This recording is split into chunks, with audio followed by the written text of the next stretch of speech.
6 утра, автопарк. С самого рассвета здесь кипит работа. Перед отправкой каждый автобус проходит тщательную проверку. Кстати, водители тоже. К ним вообще перед чемпионатом мира требования особые. Нужно и английским владеть, и новые маршруты знать от и до. Возили нас специально по маршрутам, изучали маршруты.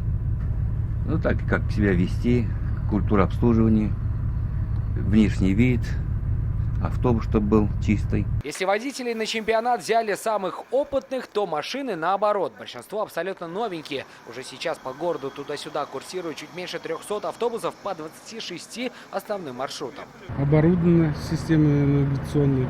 То есть все машины, они под наблюдением находятся, как транспортного предприятия, и также операционного штаба дирекции. Кстати, проехаться на этих автобусах могут не только участники. Для зрителей также работают бесплатные шаттлы. Бесплатно организована эта площадка Леруа Мерлен, станция метро Дубравная и Мега. Оттуда будут ходить городские автобусы, 24 единицы. Кроме этого, организован бесплатный проезд на общественном транспорте города Казани для волонтеров и аккредитованных лиц. А это уже аэропорт. Чем ближе электричка, тем больше становится понятно. Этот транспорт пользуется популярностью. Минут 10, наверное. Очень быстро добрались? Да, вот быстро.